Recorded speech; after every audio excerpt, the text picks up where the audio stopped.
সব কিছু শিখে নাও। তাহলে বলে ফেলো। এই দেখো, সব আমার স্কুলের বুকস। আর এগুলোতে আমি বাড়িতে ম্যাথস প্র্যাকটিস করি, রাইমস লিখি, আর ম্যাথস সবই ভুল করি। মাম্মা শুনলে পিট্টি দেবে, ভুল করে হাসা হচ্ছে। এই মিহি,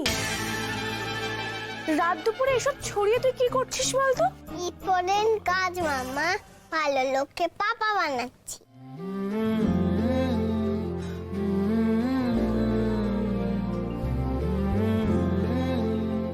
শোনো না ভালো লোক, এই যে ওষুধগুলো আমি রোজ খাই। কোনদিনটা সকালে, গাইটা রাত্রে। আর এই হচ্ছে আমার পিৎজা কুকুর। এটা দিয়ে আমার আর বুবনের সুগার টেস্ট করে মাম্মা। তুমিও শিখে নেবে, ঠিক আছে? এইটুকু একটা বাচ্চা কত কষ্ট সহ্য করে, আর মধুবনী এই কষ্টগুলোকে ওর কাছে কেমন সহজ করে তুলে ধরেছে।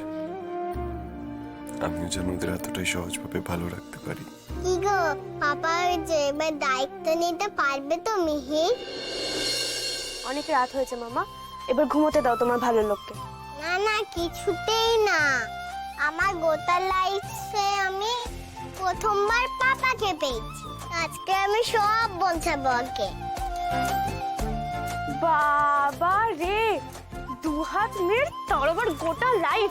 এই তুই আবার এত পাকা হলি কবে রে? উফ মাম্মা, ডিস্টার্ব করো না তো।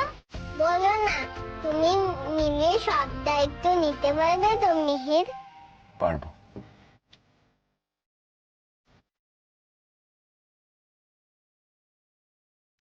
মিহির পাপা হয়ে মিহির সব দায়িত্ব নিতে পারবো। মিহির পাপা বেস্ট পাপা হবে, দেখো, আই প্রমিস।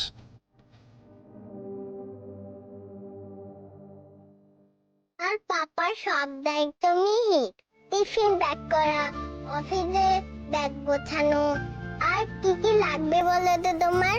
মিহি সব দেখে নেবে, সব সব সব। বাবা দেখতে বাবু, যৌবনের জ্বালা উপায় ঠিক বেরিয়ে যায়। Good morning, good morning, good morning. বলছি এই যে বিয়ের পরের দিন সকালে আপনারা মিষ্টি মিষ্টি ভালোবাসার কথা না বলে অশান্তি করছিলেন, এটা তো পাপ। আর পাপের প্রায়শ্চিত্ত করতে হবে।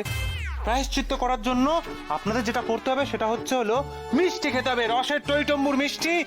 তাই আমি নিয়ে এসেছি জিলিপি, গরম গরম।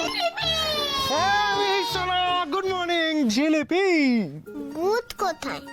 জিলিপিতে তো মিষ্টি আছে, আমি খেতেই পারবো না। Bad morning. No no no Mihi সোনা, তোমার পাপা সোনা থাকতে তোমার কোনো মর্নিং ব্যাড হতে পারে না। আমি তোমার পাপার দেওয়ার ঠিকানা দিয়ে নিয়ে এসেছি সুগার ফ্রি জিলিপি।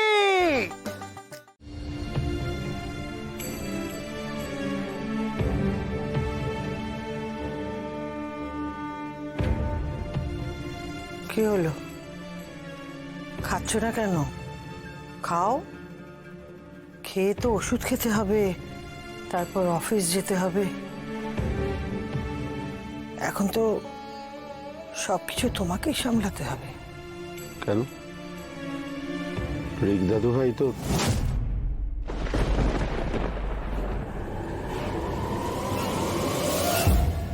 এই বুড়ো বুড়ি কোনোভাবে আদরিনা থেকে ফিরিয়ে আনার প্ল্যান করছে না তো? আসতে পারি? এসো। বাবা মা শরীর সুস্থ আছে আপনাদের? কেন অসুস্থ হবো কেন? যা বলতে এসেছো বলো। না, আমি জিজ্ঞেস করছিলাম যে আপনাদের ঘুম টুম হয়েছে তো? আমি কাল সারা রাত আমার দু চোখের পাতা এক করতে পারিনি। বড় খোকা আর বড় বৌমা চলে যাবার পর থেকে আমরাও দু চোখের পাতা এক করতে পারি না। সেটা আমাদের সহ্য হয়ে গেছে।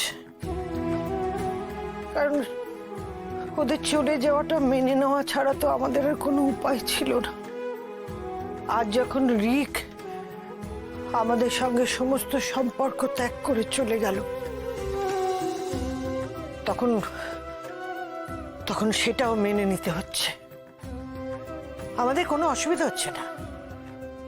না,